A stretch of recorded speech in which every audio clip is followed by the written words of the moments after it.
Hello, my darling, and thank you for joining me for our newest story.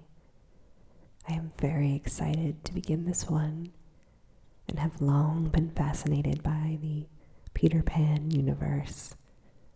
It's a beautiful story of adventure, and it makes the perfect narrative to give you very vivid dreams if you happen to drift off while I'm reading to you. And don't worry, this will be another long, multi-part story, so you'll have plenty of opportunities to listen and to fall asleep again and again. A special thank you goes out to Mackenzie for selecting Peter Pan as our next adventure. Mackenzie, you'll find that your name has been added in as a replacement for Mrs. Darling, and it should give you a few extra tingles along the way. For my other darlings out there, you can show your support for me by liking, commenting, and subscribing. And if you reach out to me with a favorite fairy tale or classic like we're about to read today, I'll work your name into future readings as well. Now please lay back, relax, and let all of your worries drift away. Like Peter Pan, you have nothing so pressing, nothing to worry about. You only need to close your eyes and listen as I read to you. Today's story is Peter Pan by JM Barrie, written in 1904. Chapter 1, Peter Breaks Through. All children, except one, grow up. They soon know that they will grow up, and the way Wendy knew was this.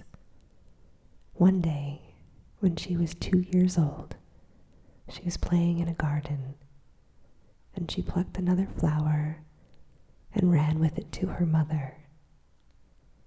I suppose she must have looked rather delightful, for Mackenzie Darling put her hand to her heart and she cried, "Oh, how I wish you would remain just like this forever." This was all that passed between them on the subject, but henceforth Wendy knew that she must grow up. You always know after you are 2. 2 is the beginning of the end.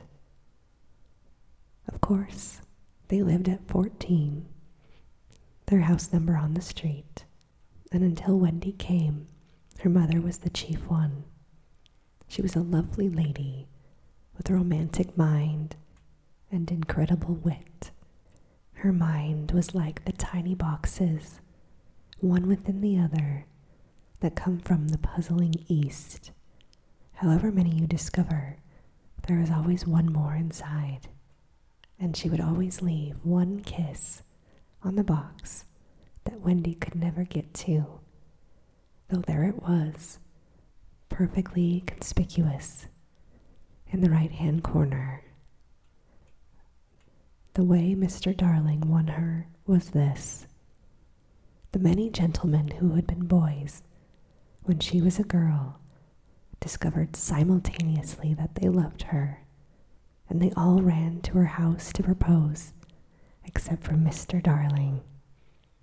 He took a cab and nipped in first, so he got to her. He got all of her except the innermost box and a kiss. He never knew about the box, and in time he gave up trying for the kiss. Mr. Darling used to boast to Wendy that her mother not only loved him, but respected him. He was one of those deep men who knew about stocks and shares. Of course, no one really knows, but he seemed to know.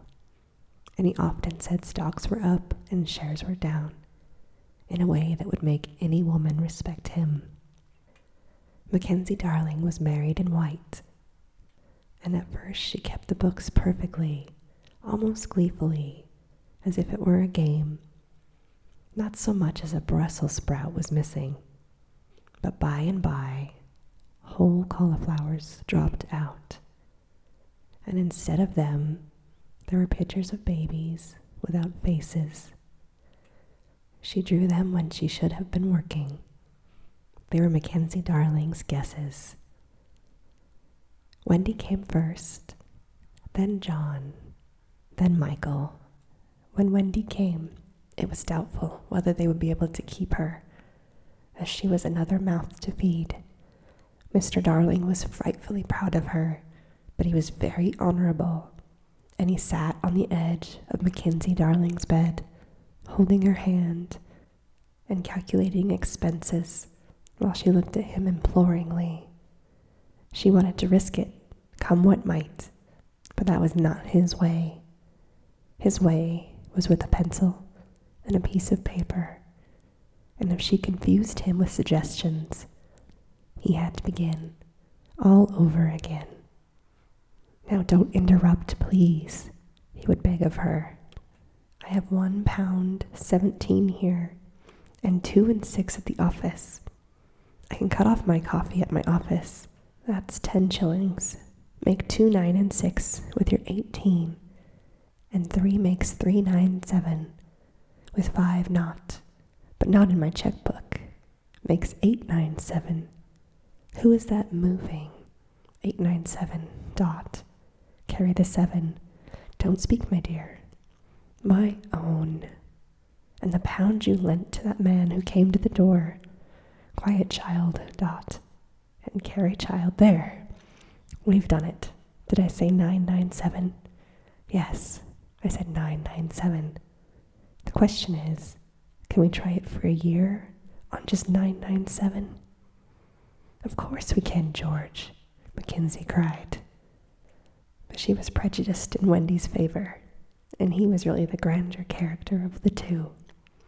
Remember Mumps, he warned her, almost threateningly, and off he went again. Mumps £1. That is what I have put down, but I dare say it'll be more like 30 shillings. Now don't speak, don't confuse me. Measles 1.5. German measles half a guinea. Makes 2.15.6. Now don't waggle your finger at me. Whooping cough. That's another 15 shillings. And so on it went, and it added up differently every time. But at last, Wendy just got through, with mumps reduced to only 12.6, and 2 different kinds of measles, treated as one by the same doctor. There was the same excitement over John, and Michael had even a narrower squeak, but both were kept, and soon you might have seen the 3 of them going in a row to Miss Folsom's kindergarten school, accompanied by their nurse. Mackenzie Darling loved to have everything just so, and Mr. Darling had a passion for being exactly like his neighbors. So, of course, they had a nurse. As they were very poor, owing to the amount of milk the children drank, this nurse was a prim Newfoundland dog called Nana, who would belong to no one in particular until the Darlings found her. She'd always thought children important, however, and the Darlings had become acquainted with her in Kensington Gardens, where she spent most of her spare time peeping into ambulators, and was much hated by careless nursemaids, whom she followed to their homes and complained of to their mistresses. She proved to be quite a treasure of a nurse. How thorough she was at bath time, and up at any moment of the night if one of her charges made even the slightest cry. Of course, her kennel was in the nursery. She had a genius for knowing when a cough was a thing to have no patience with, and when it needs stalking around your throat. She believed to her last day in old-fashioned remedies like rhubarb leaf, and made sounds of contempt over all of this newfangled talk about germs and so on. It was a lesson in propriety to see her escorting the children to school, walking sedately by their side when they were well behaved, and butting them back in line if they strayed. On John's football days, he never once forgot his sweater, and she usually carried an umbrella in her mouth in case of rain. There was a room in the basement of Miss Folsom's school where the nurses wait. They sat on forms while Nana would lay on the floor, but that was the only difference. They affected to ignore her as of an inferior social status to themselves, and she despised their light talk. She resented visits to the nursery from Mackenzie Darling's friends, but if they did come, she first whipped off Michael's pinafore and put him into one with blue braiding, and she smoothed out Wendy and made a dash at John's hair. No nursery could possibly have been conducted more correctly, and Mr. Darling knew it. Yet he sometimes wondered uneasily whether the neighbors talked about the poor family with a nurse that was a dog. He did have his position in the city to consider, after all. Nana also troubled him in another way. He had sometimes a feeling that she did not admire him.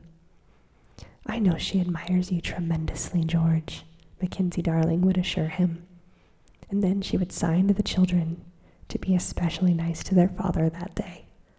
Lovely dances followed, in which the only other servant of the family, Liza, was sometimes allowed to join. Such a midget she looked in her long skirt and maid's cap, though she had sworn, when asked, that she would never see 10 again. The gaiety of her romps.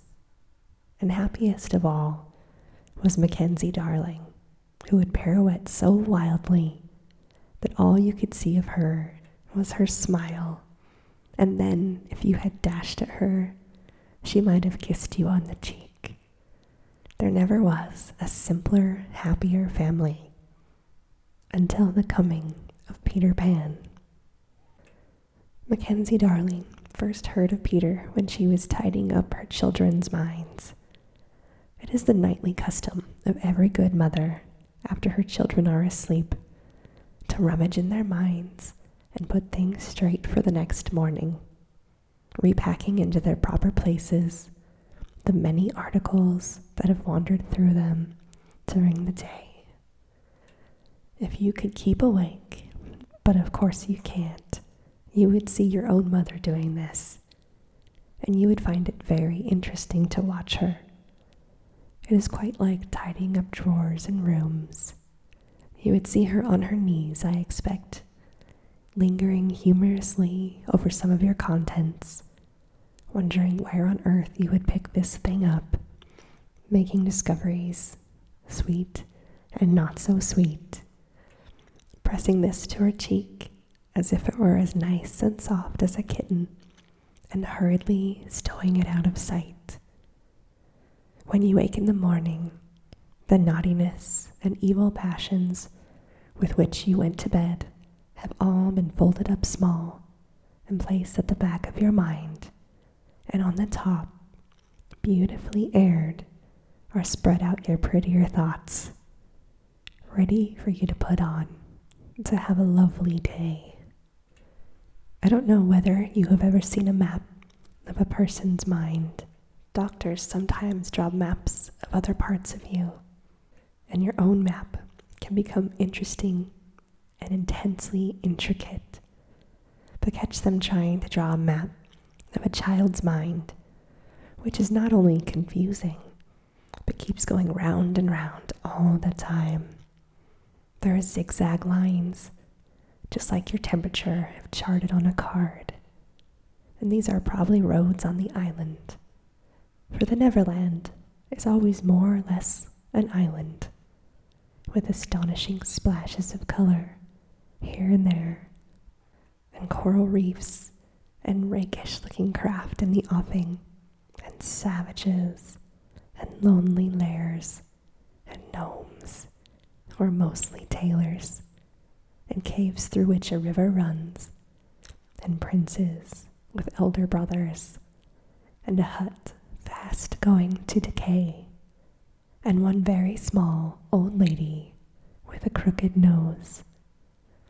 It would be a very easy map if that were all, but there is also first day at school, religion, fathers, ponds, needlework, murders, hangings, animals, chocolate pudding day, getting into braces, saying the words 99, 3 pence for pulling out the tooth yourself, and so on. And either these thoughts are all part of the island, or they are another map entirely that shows through. And this, of course, is all rather confusing, especially as nothing in a child's mind will stand still. Of course, the Neverlands vary a great deal. John's, for instance, had a large lagoon with flamingos flying over it, at which John would shoot them, while Michael, who was very small, instead had a large flamingo with lagoons flying over it. John lived in a boat turned upside down on the sands, Michael in a wigwam, Wendy in a house of leaves deftly sewn together. John had no friends, Michael had friends at night. Wendy had a pet wolf forsaken by its parents. But on the whole, the Neverlands have a family resemblance, and if they stood still in a row, you could say of them that they each have each other's nose, and so forth. On these magic shores, children play, and they are forever in the coracles. We too have been there. We can still hear the sound of the surf, though as adults, we can never go to Neverland again. Of all delectable islands, the Neverland is the snuggest and most compact. Not large, not with tedious distances between one adventure to another, but nicely crammed together. When you play at it by day with the chairs and tablecloth, it is not in the least alarming. But in the 2 minutes before you go to sleep, it can become very real. That is why there are night lights. Occasionally in her travels through her children's minds, Mackenzie Darling found things she could not understand. And of these, quite the most perplexing was the word Peter. She knew of no Peter, and yet here he was, in John and Michael's minds, while Wendy's was scrawled all over with the name. The name stood out in bolder letters than any of the other words, and as Mackenzie Darling gazed into her children's minds, she felt that it was an odd appearance. He seems rather cocky, Wendy once admitted with regret, when her mother had been questioning her. But who is he, my pet? He is Peter Pan, you know, Mother. At first, Mackenzie Darling did not know, but after thinking back into her childhood, she remembered a Peter Pan who she thought lived with fairies. There were odd stories about him, as that when children died, he went part of the way with them, so that they should not be frightened. She had believed in him at the time, but now that she was married and full of sense, she quite doubted that there was any such person. Besides, she said to Wendy, he'll be grown up by this time. Oh no, Mother, he isn't grown up at all, Wendy assured her confidently.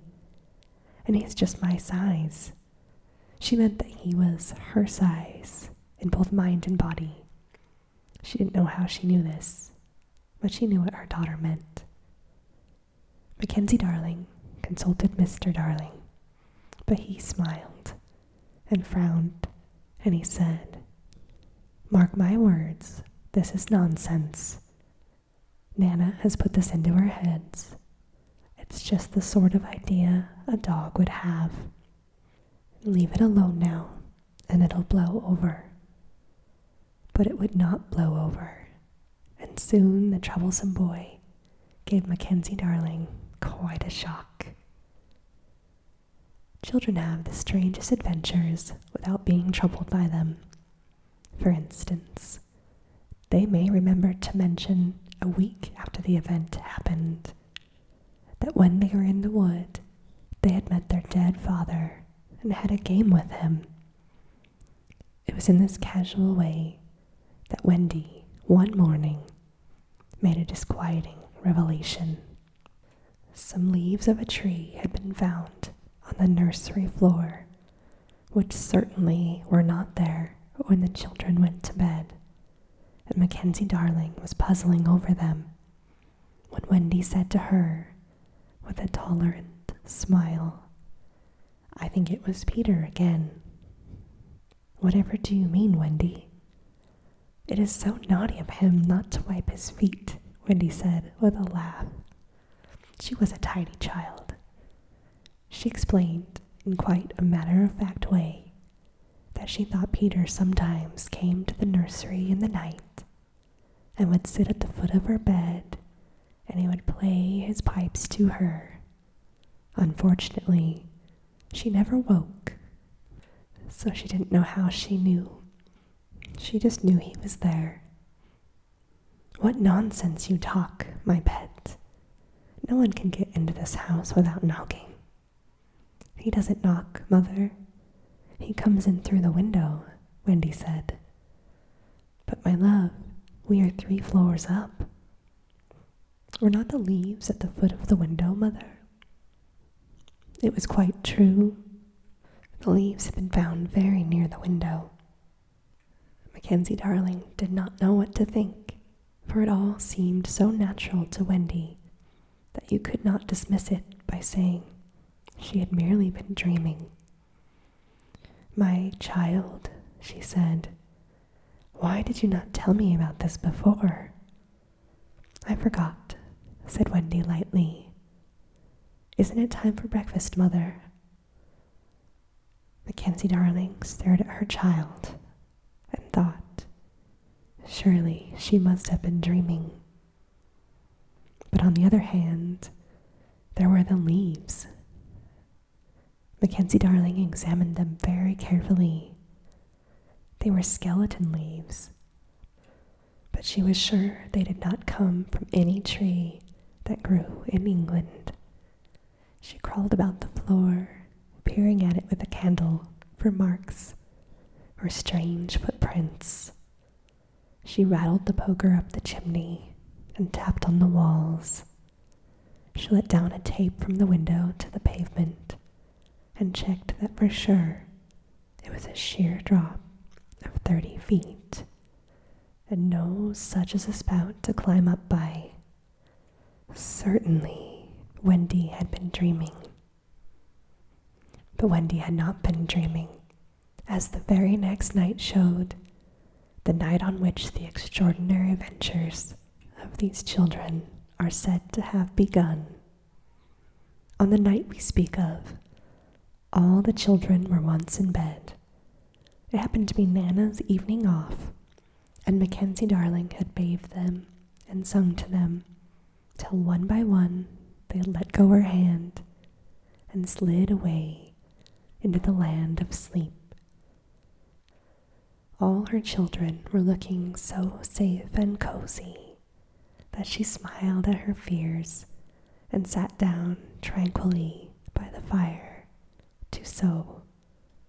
She was making something for Michael, who, on his birthday, was getting into new shirts. The fire was warm, however, and the nursery dimly lit by 3 night lights, and presently the sewing lay on Mackenzie Darling's lap. Then her head nodded, oh so gracefully, and she fell asleep. Look at the 4 of them, Wendy and Michael over there, John here, and Mackenzie darling by the fire. There should have been a fourth nightlight. While she slept, she had a dream. She dreamt that the Neverland had come too near, and that a strange boy had broken through from it. He did not alarm her, for she thought she had seen him before in the faces of many women who have no children. Perhaps he is to be found in the faces of some mothers also. But in her dream, he had read the film that obscures the Neverland, and she saw Wendy and John and Michael peering through the gap. The dream by itself would have been a trifle, but while she was dreaming, the window of the nursery blew open, and a boy dropped from the window to the floor. He was accompanied by a strange light, no bigger than your fist, which darted about the room like a living thing, and I think it must have been this light that wakened Mackenzie darling. She awoke with a startled cry and saw the boy, and somehow she knew at once that he was Peter Pan. If you or I or Wendy had been there, we should have seen that he was very like Mackenzie darling's smile. He was a lovely boy, clad in skeleton leaves, and the moss and the juices that ooze out of trees. The most entrancing thing about him, though, was that he had all of his first teeth.